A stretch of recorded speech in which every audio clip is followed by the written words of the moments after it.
আসসালামু আলাইকুম my lovely viewers, welcome back to my channel. আজ আমি আপনাদেরকে 1 পাউন্ডের একটা বার্থডে কেক শুরু থেকে শেষ পর্যন্ত তৈরি করে দেখাবো। তো কেকের জন্য আগে শুকনো উপকরণগুলো রেডি করে নিব। তো আমি এখানে হাফ কাপ পরিমাণ ময়দা নিয়ে নিচ্ছি। এর মধ্যে আরও অ্যাড করে দিচ্ছি 1 চা চামচ পরিমাণ বেকিং পাউডার। এবার এই দুইটি ইনগ্রেডিয়েন্টস আমি একটি চালনির সাহায্যে ভালোভাবে চেলে নিব। আজকের কেকটি মূলত একটি অর্ডারের কেক ছিল, আর এই কেকের রিভিউটা মাশাআল্লাহ অনেক ভালো এসেছে। তো এবার আমি আলাদা একটি বোল নিয়ে নিয়েছি। এর মধ্যে আমি 2টি ডিম নিয়ে নিব। ডিমের সাদা অংশটা বড় বোলে রাখবো আর কুসুমটা আলাদা একটি পাত্রে নিয়ে নিব। আর ডিম দুইটি কিন্তু অবশ্যই রুম টেম্পারেচারে থাকতে হবে। এবার একটি ইলেকট্রিক বিটারের সাহায্যে ডিমের সাদা অংশ আমি 5 থেকে 6 মিনিটের মতো বিট করে নিয়েছি। ডিমের সাদা অংশের একটা ফোমি টেক্সচার চলে আসার পর এর মধ্যে আমি আইসিং সুগার দিয়ে দিচ্ছি হাফ কাপ পরিমাণ। এই সুগারটা আসলে বাসায় আমি ব্লেন্ডারে ব্লেন্ড করে নিয়েছি। তো হাফ কাপ পরিমাণ সুগার আমি 2বারে অ্যাড করে এভাবে বিট করে নিচ্ছি। আপনারাও চেষ্টা করবেন কেক তৈরির সময় চিনিটা ব্লেন্ড করে নেবার জন্য। চিনিটা ব্লেন্ড করা থাকলে এটি আসলে মিক্স করতে খুবই সুবিধা হয়, অনেক তাড়াতাড়ি মিশে যায়। এখন আমি এর মধ্যে দিয়ে দিচ্ছি 1/4 কাপ পরিমাণ সয়াবিন তেল। তেলটা দেবার পর জাস্ট তেলটা মেশা পর্যন্ত আমি এটি বিট করতে থাকবো জাস্ট 1 মিনিটের মতো। আমি কেক তৈরির উপকরণগুলোর যে পরিমাপগুলো দেখাচ্ছি এগুলো 1 পাউন্ড কেকের জন্য পারফেক্ট হবে। আসলে কেকের ক্রিম আর কেকটা মিলিয়ে 1 পাউন্ড কেক তৈরি হবে। তেলটা মেশানো হয়ে গিয়েছে। এবার আমি এর মধ্যে দিয়ে দিচ্ছি ভ্যানিলা এসেন্স 1 চা চামচ পরিমাণ। এবার এটাকে আমি আবারও জাস্ট 1 মিনিটের মতো বিট করে নিব। বিট করা হয়ে গেলে ডিমের কুসুম দুটি আমি এর মধ্যে দিয়ে আরও 2-1 মিনিটের মতো বিট করে নিব।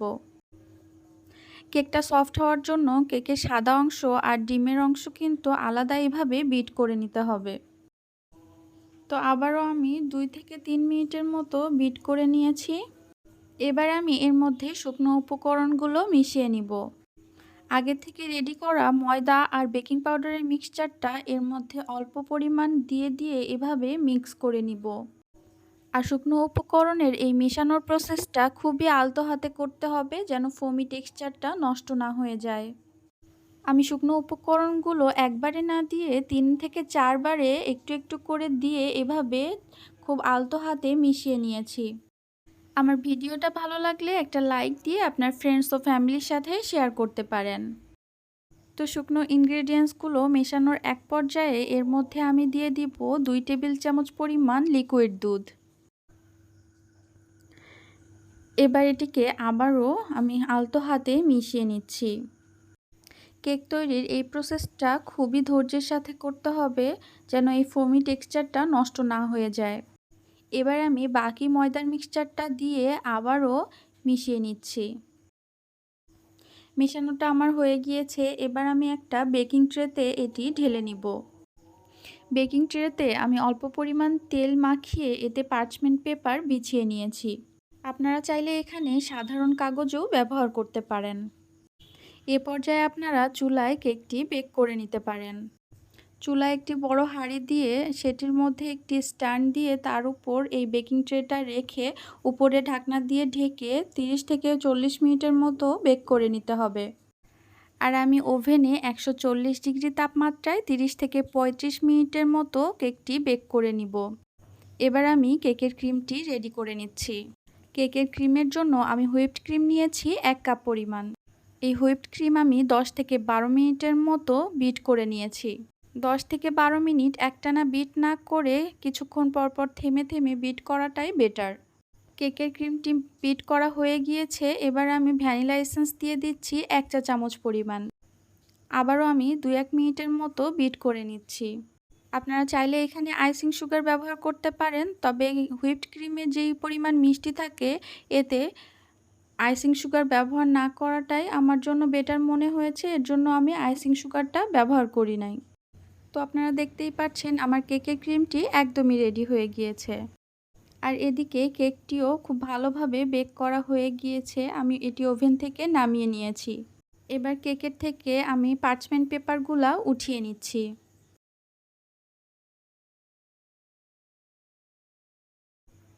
আর এ পর্যায়ে আপনারা দেখতে পাচ্ছেন কেকটা কিন্তু অনেক সফট হয়েছে আর অনেক স্পঞ্জি হয়েছে। আমার দেখানো কেক তৈরির ইনগ্রেডিয়েন্টসের পরিমাপগুলো ঠিকঠাক মতো ব্যবহার করে আপনারা কেক বানালে আপনাদের কেকটিও এরকম সফট আর স্পঞ্জি হবে ইনশাল্লাহ। এবার কেকটা একটু ঠান্ডা হবার পর আমি কেকটি মাঝখান দিয়ে এভাবে কেটে নিচ্ছি। আর কেকের ক্রিমটা তৈরি করার পর বাইরে না রেখে ফ্রিজের মধ্যে রাখাটাই বেটার। আর কেকটা ডেকোরেশন করার জন্য কিন্তু কেকটা অবশ্যই পুরোপুরি ঠান্ডা হতে দিতে হবে। তো এখানে আমি কেকটা 2 ভাগে ভাগ করে নিয়েছি। আপনারা চাইলে 3 ভাগেও ভাগ করে নিতে পারেন।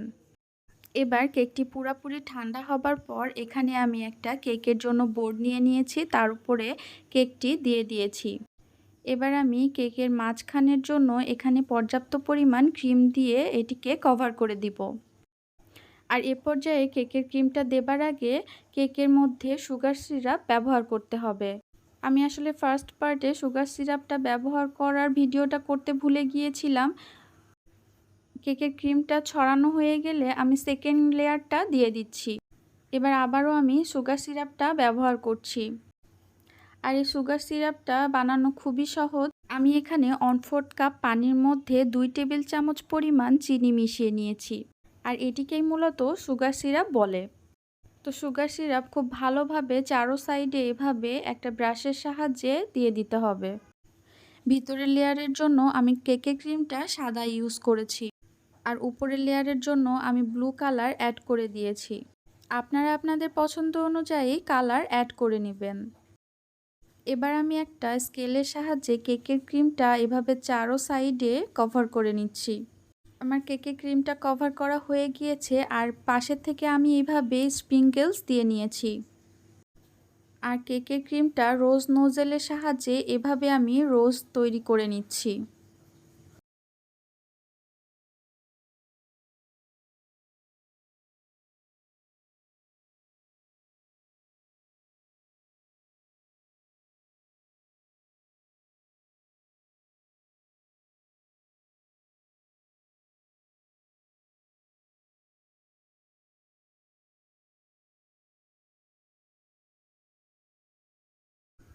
আপনারা আপনাদের পছন্দ অনুযায়ী ডিজাইন করে নেবেন।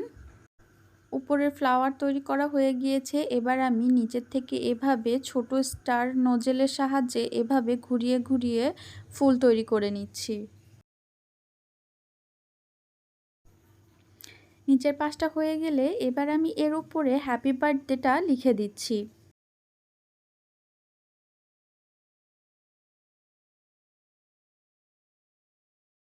লেখাটা হয়ে গেলে এবার আমি কেকের উপরে কয়েকটা সুগার বল ব্যবহার করছি।